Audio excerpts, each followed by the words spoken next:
kita punya wudhu, ada kaki perempuan kasus mutilasi gitu, kita pegang, kita pindahin ke karung.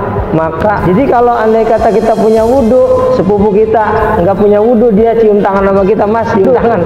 Tapi ketika kita mencium dia, ada 3 bagian yang tidak batal. Ingat ya saudara. Ada lagi juga dengan apa? Mertua.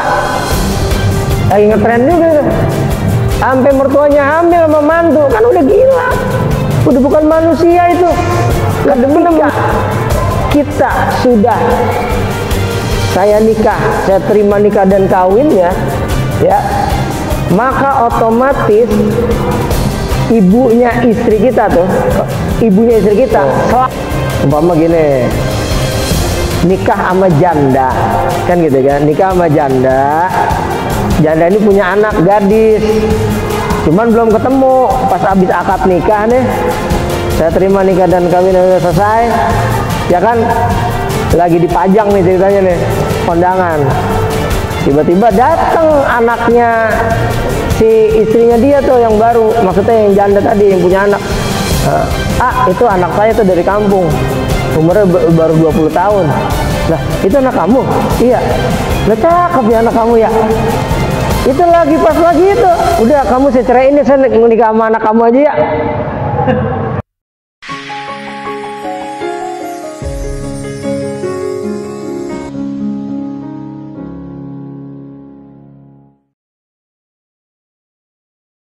Para jamaah yang dirahmati Allah Subhanahu wa taala, kita lanjut lagi kajian kita.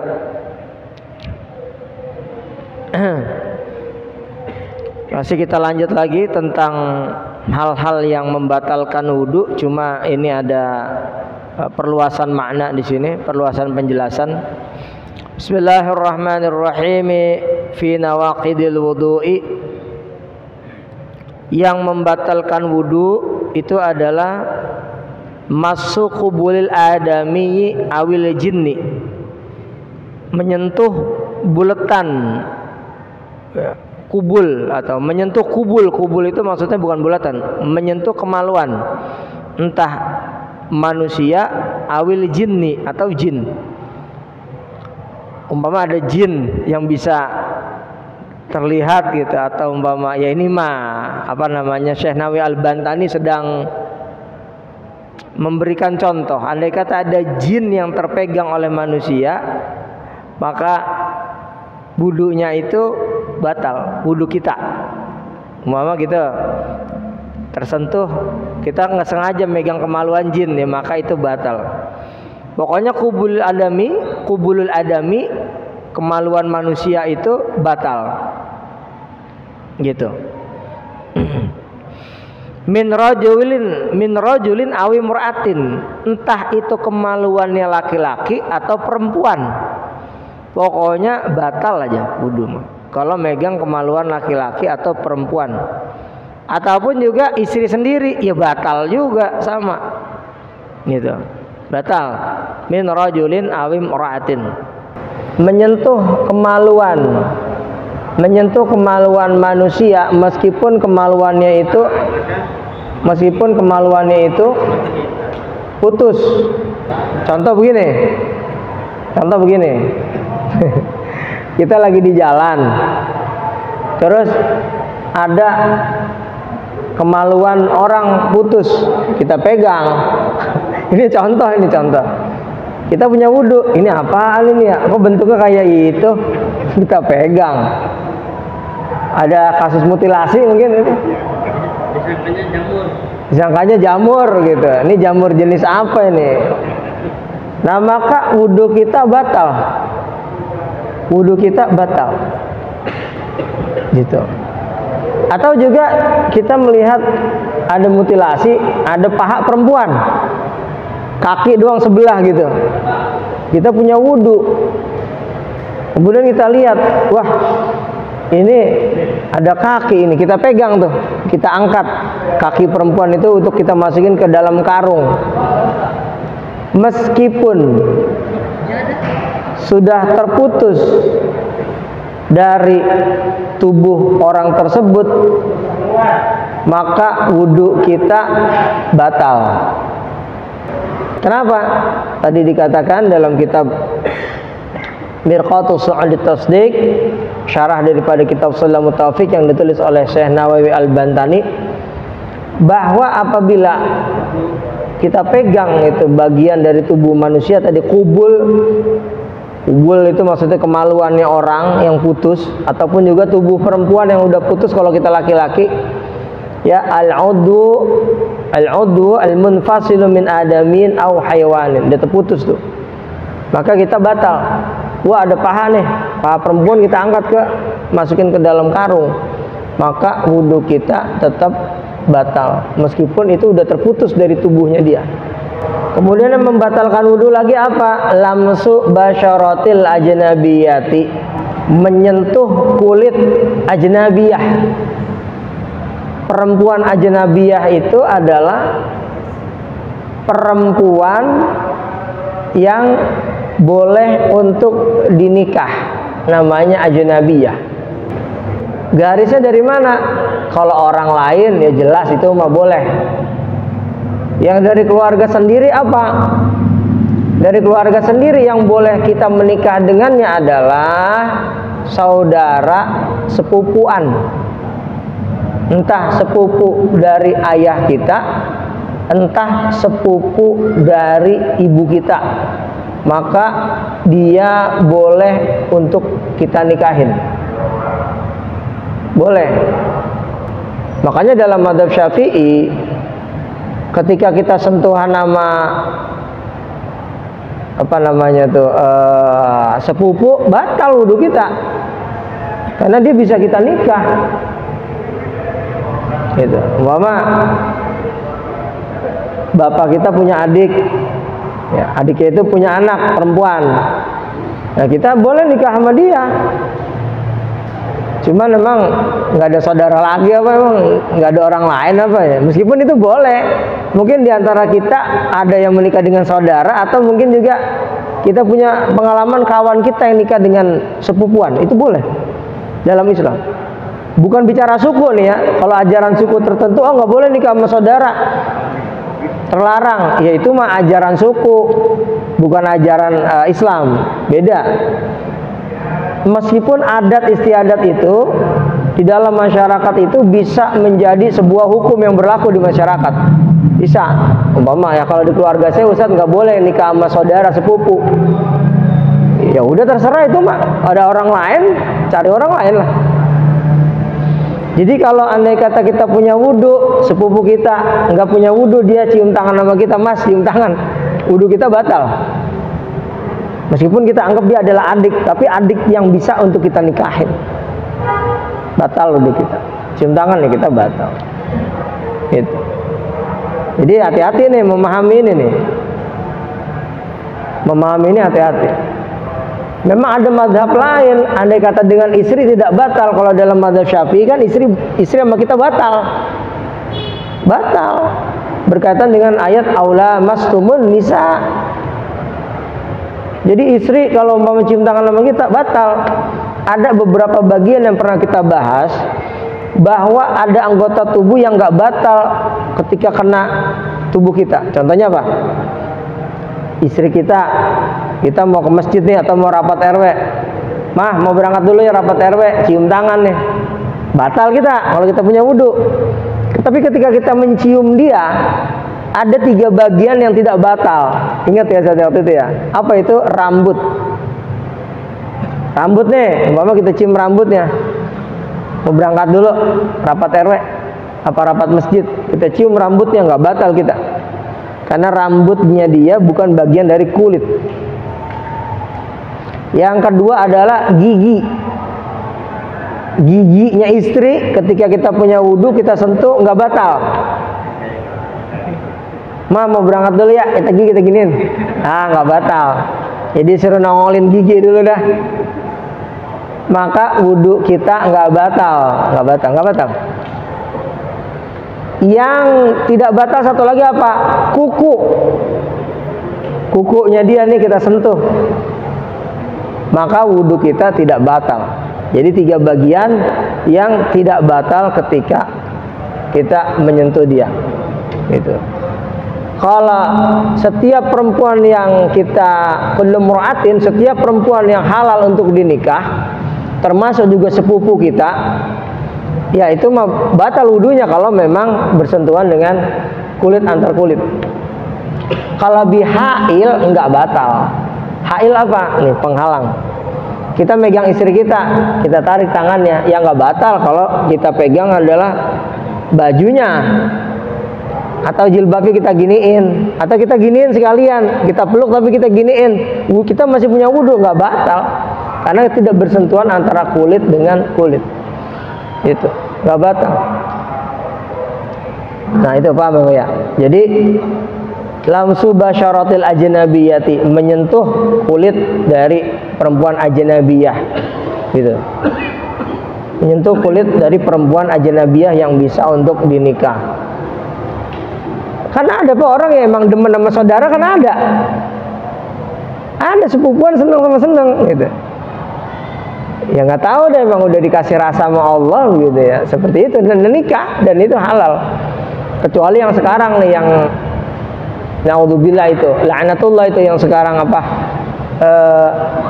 antar saudara, apa namanya, adik kakak yang lagi ngetren sekarang ya, adik kakak. Ini kan udah gila, zaman udah gila udah. Ada lagi juga dengan apa, mertua lagi ngetren juga, sampai mertuanya hamil sama mantu, kan udah gila, udah bukan manusia itu, lah demen sama mertua. Ini kan kacau.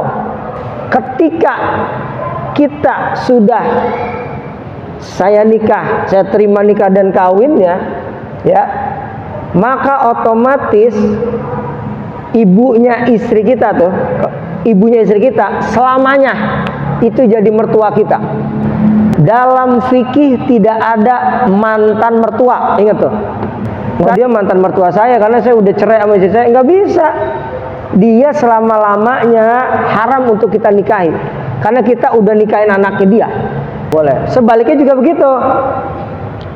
Sebaliknya juga begitu. Laki-laki nikah sama perempuan kemudian cerai, bapaknya si laki-laki nikah sama menantu perempuan, itu haram, nggak boleh. Mantu cakep juga nih, ya mantunya demen ngawur, nggak boleh. Maka dia itu haram untuk menikahi menantunya. Dan menantu cium tangan sama mertua dalam keadaan wudhu enggak batal. Kecuali begini yang udah kita bahas, boleh kita nikahin tuh. Umpama gini, nikah sama janda, kan gitu kan? Nikah sama janda, janda ini punya anak gadis, cuman belum ketemu. Pas abis akad nikah nih, saya terima nikah dan kawin udah selesai, ya kan? Lagi dipajang nih ceritanya nih, kondangan. Tiba-tiba datang anaknya si istrinya dia tuh yang baru, maksudnya yang janda tadi yang punya anak. Itu anak saya tuh dari kampung, umurnya baru 20 tahun. Lah, itu anak kamu? Iya. Lah cakep ya anak kamu ya. Itu lagi pas lagi itu, udah kamu saya ceraiin ya, saya nikah sama anak kamu aja ya. Itu secara fikih boleh. Syaratnya satu, belum didukul. Belum didukul maksudnya apa? Belum dimasukin.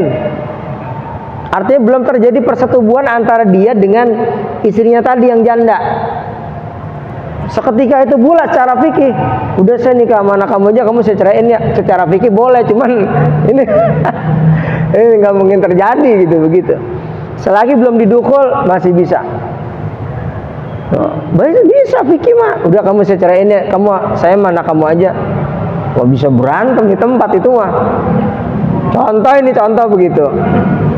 Kan bisa begitu kan? Kan banyak kejadian begitu. Nikah sama istrinya, nikah sama perempuan itu, ternyata anak si perempuan itu cantik. Dia demen sama anaknya, sama anak tirinya demen. Banyak kejadian begitu. Dan malah terjadi perselingkuhan. Ada aja Pak kasus mah di dunia ini, apa sih yang nggak ada? Orang kalau nggak tahu iman, nggak tahu fikih, udah berantakan hidupnya tuh. Kayak begitu. Sebaliknya tadi, kalau sudah menikahi anaknya, nggak bisa kamu saya ceraiin ya, saya nikah sama ibu kamu, nggak bisa. Kalau itu udah selama-lamanya sudah akad nikah, selama-lamanya maka ibu mertuanya itu akan menjadi seterusnya muharramat, yang haram untuk dinikah. Itu. Paham nih Pak ya? Paham. Nah, ada pertanyaan di sini Pak, silakan. Saya mau minum dulu ah. Di luar ini nggak apa-apa Pak, di luar tema nggak apa-apa.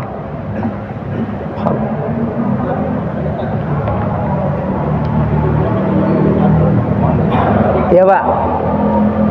Kalau yang tadi ya nikah sama janda tuh, itu punya anak, anaknya kawin sama anak janda itu gimana? Ya punya anak laki itu, itu anak, nikah sama anak itu sama anak janda yang Maksudnya bawaan ya, masing-masing bukan? bukan bawaan, ini masing dari pernikahan janda sama laki-laki itu punya anak, ini anak itu nikah sama anak janda. Oh, paham saya. Jadi gini Pak, maksudnya Pak, si laki-laki ya, ini si janda sudah punya anak perempuan, katakan gitu ya. Ya, kemudian punya anak perempuan masih kecil gitu ya. Kemudian ini janda ini nikah sama si laki-laki tuh, punya anak, ya laki-laki. Nah ini anak si janda si perempuan udah gede, gadis. Ini anak dari pernikahan dengan janda udah gede laki-laki. Boleh nggak dinikahin? Haram. Kenapa? Karena itu saudara satu ibu. Hah? Iya, bukan sekandung apa? Iya emang satu kandungan ibu, maksudnya saudara satu ibu. Saudara satu ibu, bibitnya beda, cuman tempatnya sama. Bapaknya beda, cuman ibunya sama. Nah, maka si laki-laki tadi, karena memang si janda tadi punya anak perempuan tuh, ya, terus dengan pernikahan dengan si janda tadi punya anak, maka itu adalah adik satu ibu.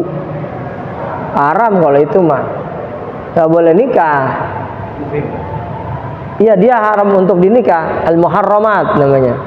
Orang-orang yang haram untuk dinikah, mahram. Ya, jadi nggak boleh, kecuali begini, si duda punya anak, janda punya anak. Si duda nikah sama janda itu, anak-anaknya udah karena udah pada gede, udah di atas umur 20, ketemu, demen ketemu gede. Bener-bener jatuh cinta dua-duanya, boleh nikah. Kalau dia anak masing-masing bawaan. Tuh, anak masing-masing bawaan boleh. Gitu. Ya emang apa namanya? Dek, ayah mau nikah lagi ya. Kan mama meninggal udah lama. Oh ya nggak apa-apa. Tuh, ini calon apa namanya? Calon ibunya kamu. Oh gitu. Keluar dah tuh anaknya, dia anak janda. Lah, diminta tatapan resep. Lah, dua-duanya demen, bapaknya di mana mamanya, anaknya di mana anak yang janda. Boleh nikah. Nggak apa-apa. Orang nikah bareng aja boleh. Penghulunya satu. Siapa? Emaknya dulu mau bapaknya nikah. Anaknya berdua nikah boleh. Gitu. Tuh, lagi Pak, silakan. Ada Pak, silakan.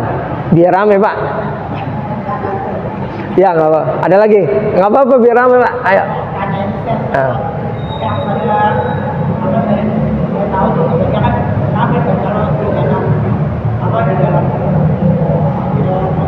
Islam tuh kalau seandainya dia kan sekarang itu banyak kejadian yang anak kandung sama anak kandung nikah itu ada tuh, dan itu kebanyakan kenapa itu ada yang memang ada yang cacat gitu, itu lahirnya anaknya itu ada cacat. Tapi di dalam Islam gimana tuh? Apa ada sebab karena emang haram kedua atau ada apa namanya, ada hal yang kalau anaknya kayak itu ya, abnormal gitu ya. Oh, biasanya kalau kandung nikah tuh ada, tapi iya. Oh iya. Iya. Iya, emang ada begitu. Sebetulnya begini, kalau bicara kandung sama kandung menyebabkan nanti anaknya nanti akan, mohon maaf, ya abnormal gitu ya, menjadi seperti itu. Memang karena saya bukan dokter gitu ya, cuman yang saya tahu cuman sedikit lah tentang ilmu kedokteran, bukan kapasitas saya menjelaskan tentang itu ya. Kalau sesuatu yang haram yang terjadi itu maka menyebabkan sesuatu, itu sudah pasti. Contohnya tadi kandung dengan kandung, nikah, bukan nikah, kawin aja udah pokoknya, terjadi perzinahan katakan, yang hamil adiknya sama kakak kandungnya itu anaknya bisa abnormal. Kenapa? Karena ada gen yang sama, gen yang tidak cocok harus disatukan, akhirnya menjadi, kita bilang orang yang jadi cacat nanti anaknya, seperti itu. Nah itu ilmiahnya dokter deh yang jelasin dah bagaimananya. Memang kalau saya dari segi fikih saja, dari segi fikihnya bahwa itu adalah haram, gitu terjadinya. Pokoknya yang begitu-begitu haram. Gitu. Jadi nggak boleh memang kalau sudah yang kandung, kalau masih sepupu masih boleh. Nah, saudara aja boleh pokoknya. Ya Habib juga nikahnya sama saudara kan. Habib nikahnya sama Syarifah. Ya itu kan gennya ada yang sama, memang gen Rasulullah semua. Dan sehat-sehat aja, baik-baik saja kan. Tidak terjadi apa-apa pada diri mereka. Kita juga sama, kita nikah sama satu uyut nih, punya sepupu. Nikah aja sama dia. Contoh begitu, punya anak nggak apa-apa, insya Allah nggak apa-apa. Tapi kalau udah ada sesuatu, umpama gitu tadi, genetiknya sama, karena memang nakal gitu ya, zina antara saudara kandung, gitu, maka itu jadi keharaman. Ada lagi umpama begini, ada kasus paman memperkosa ponakan, mohon maaf ya. Paman memperkosa ponakan, ya. Terus kemudian anak yang dilahirkan oleh si ponakan ini, si perempuan, anaknya, mohon maaf tadi, seperti itu anaknya, abnormal. Kenapa bisa seperti itu? Karena dari segi fikih, si paman ini adalah haram mengawini ponakan, menikahi ponakan, haram. Kita punya abang atau kita punya kakak perempuan, dia punya anak perempuan, atau abang kita punya anak perempuan, kita kawin sama dia haram karena dia mahromat. Nggak boleh nih, wah ponakan cakep nih, saya demen sama dia, kawin, nggak boleh. Itu anak kita, sama dengan anak kita, entah itu dari garis abang atau juga dari garis adik. Kita punya adik laki-laki atau punya adik perempuan, dia punya anak perempuan, kita demen sama ponakan kita, lah nggak boleh, itu mah anak kita. Makanya orang yang ngaji itu beradab, orang yang Islam itu jadi beradab. Kenapa? Karena memang tahu dalil. Jadi cinta itu nggak main sembarangan, nafsu itu main nggak sembarangan tumpahin ke siapa aja, nggak boleh. Gitu, nggak boleh. Makanya di dunia itu yang paling genetiknya berantakan itu orang Barat. Karena orang Barat itu secara seksual mereka itu kan free sex, bebas, sama siapa aja jadi. Gitu. Ada yang sama keluarga aja juga ada. Jadi mereka itu bebas, free sex. Makanya di dunia barat itu, termasuk di Amerika, di Kanada, di Eropa, itu ada namanya sex partner. Sex partner itu adalah, pokoknya si laki-laki meskipun udah punya istri, dia demen sama perempuan lagi, yuk, main aja udah, tanpa harus nikah. Udah selesai ya sudah, cuma sex partner aja. Mau sama siapa aja bebas. Nah, itu yang tidak boleh dalam Islam. Makanya kalau dalam Islam ya, daripada dia berzina ada solusinya. Apa? Ya kawin lagi. Ya, kan ada solusinya. Gua demen sama dia noh. Aduh. Jadi pikiran mulu. Ya pikir kan, kalau pikir nih udah kawin lagi, kalau pikir makan begitu.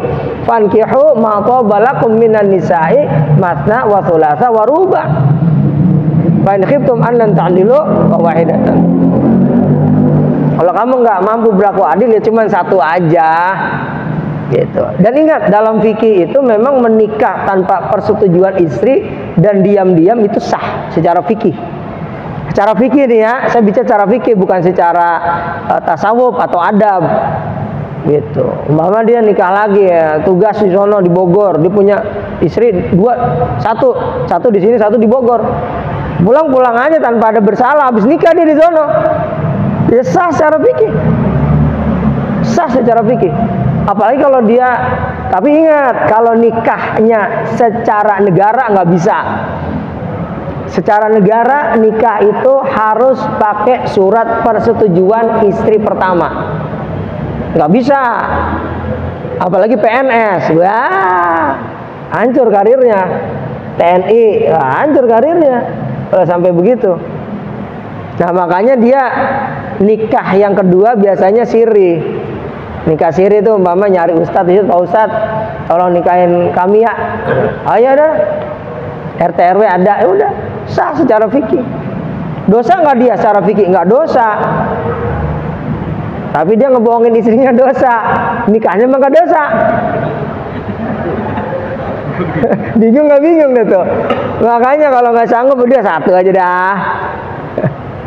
Lah bisa, ya kemana ya? Tugas ini tugas mulu.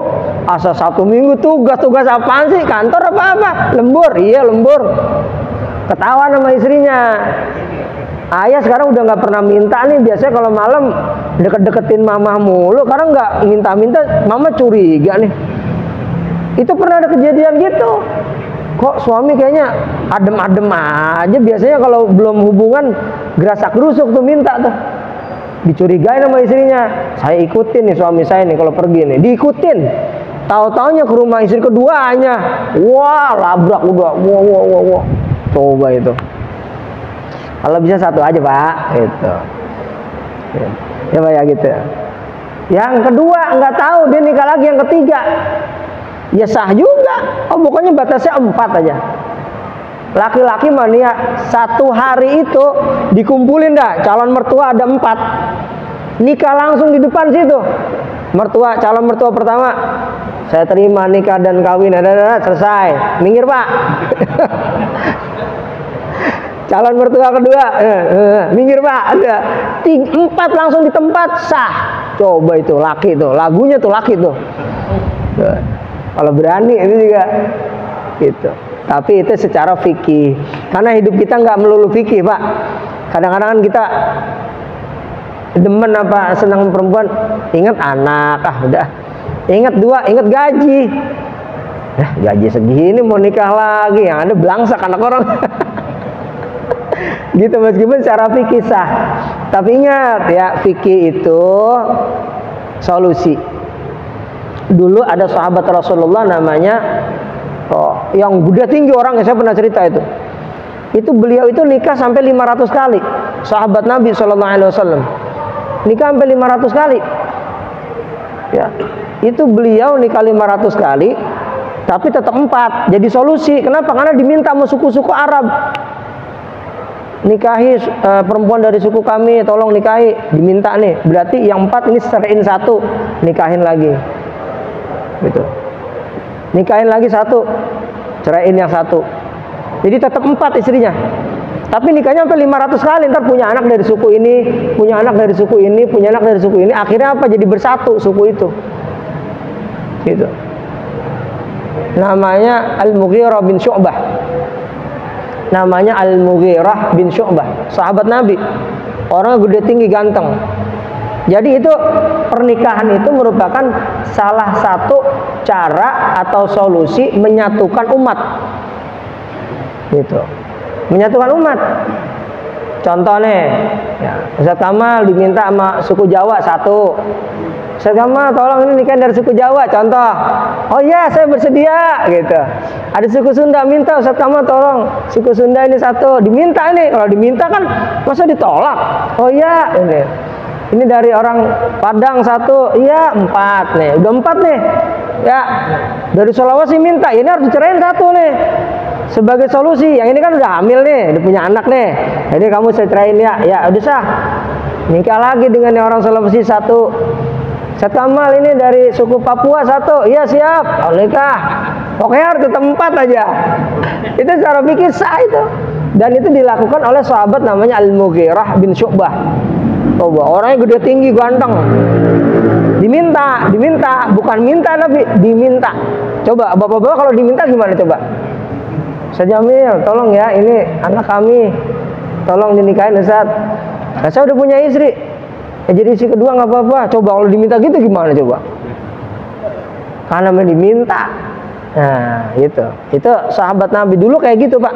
Jadi Islam itu menyatu karena memang, oh ini nggak usah berantem ini apa? Ini ada anak dari Mughirah sama suku itu, udah nggak usah berantem, akur.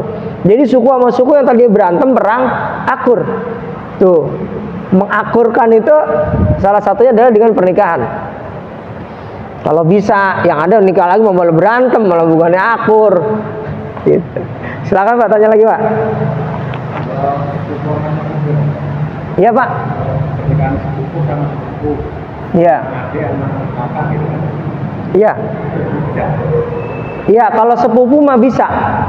Dalam Islam ya, bicara hukum Islam, bukan hukum adat.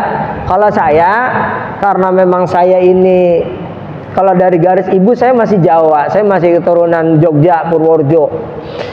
Itu mbah saya ngomong kalau sama saudara nggak boleh nikah. Gitu. Cari aja orang lain gitu. Cari kalau sama sepupu itu nggak boleh menikah. Itu dikasih tahu sama mbah saya, dikasih tahu karena saudara-saudara sepupu saya banyak yang seangkatan saya waktu itu. Nggak boleh kamu umpama deket sama ini, itu saudara kamu gitu. Itu adat dan harus kita hormati juga. Ntar kalau adat itu dilanggar, terjadi ribut keluarga, nggak setuju ini dan banyak.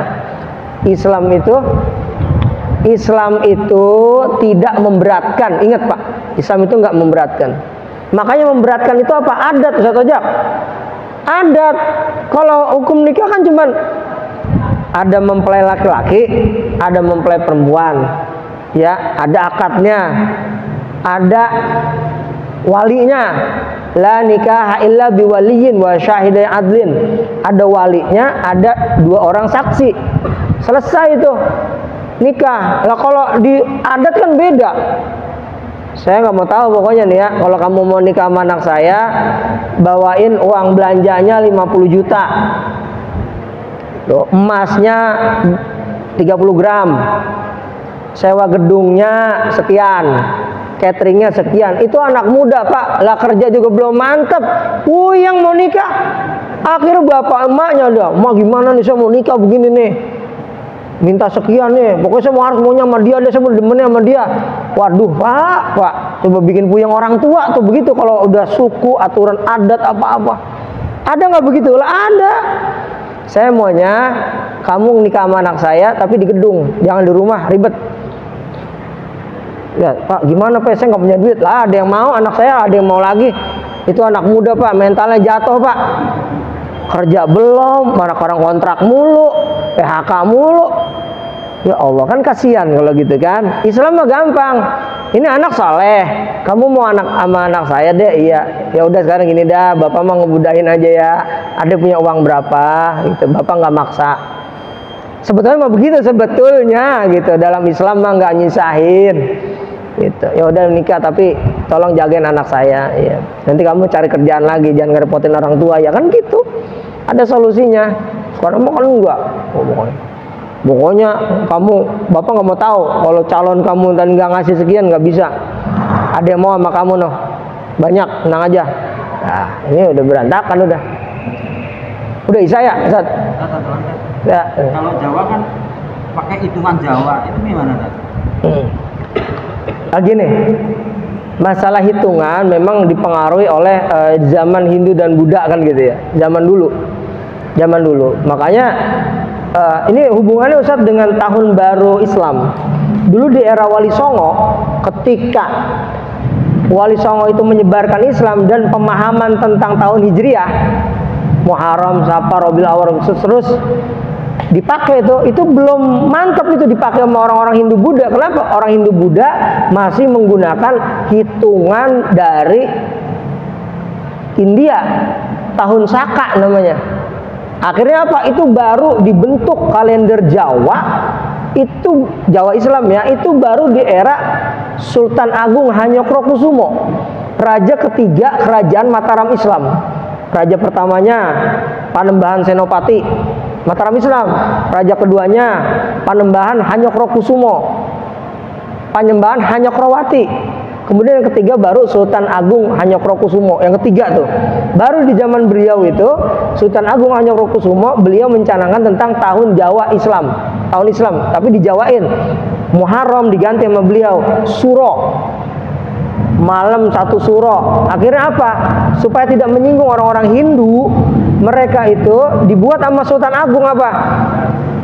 Satu yang biasanya mereka cuci keris, nggak dihilangin budaya itu. Ya sudah, cuci keris, tapi ngaji, supaya orang Hindu masih mau belajar, meskipun sampai sekarang itu hitungan itu masih dipakai, masih cuci keris kan ada kan.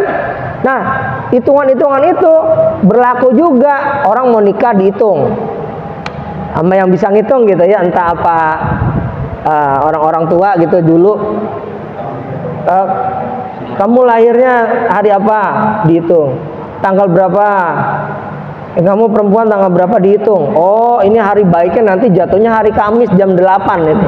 Pas akad nggak boleh lebih, nggak boleh kurang jam 8. Lapang ulunya belum datang, jam 8 tepat udah gelisan. Wah, gawat ini. Itu gara-gara hitungan itu berantakan. Itu sebetulnya orang Islam harus ngilangin gituan sedikit-sedikit, Pak. Tapi ya inilah namanya fenomena sosial, nggak bisa kita hantem terus. Sebetulnya gitu mau udah haram, nggak boleh dihitung. Nih Pak, berapa banyak pasangan pengantin yang dihitung cerai aja. Jangankan yang dihitung. Nih kawan, saya punya kawan ustadz, istrinya ustazah, dan dua-duanya hafal Quran. Ternyata ada yang tidak bisa mereka satukan tuh, meskipun mereka ustadz sama ustazah, cerai Pak, cerai. Padahal kan kelihatannya berilmu ya, wah ustadz sama ustazah nih, ada yang nggak bisa mereka satukan, mereka pisah akhirnya, cerai aja, nggak dihitung, nggak tahu ilmu, pokoknya begitu aja udah.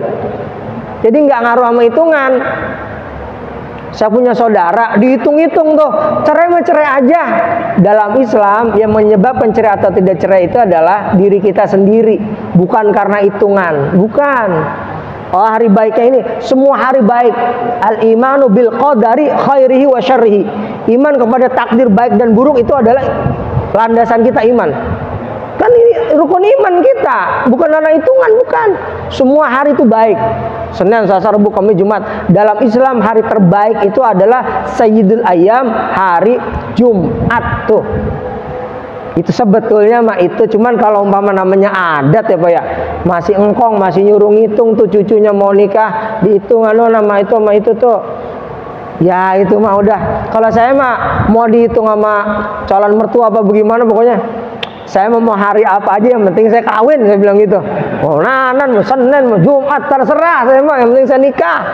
Iya kan, sama orang Islam mau jadi apa juga, istri saya merah putihnya itu urusan saya. Cerai atau tidaknya omongan saya, jatuh talak apa enggak, kan Islam. Ada ilmunya, ada fikihnya. Jadi bukan hitung-hitung, nggak ngaruh menghitungkan mah. Ntar kita lanjut lagi Zat ya. Al-Fatihah.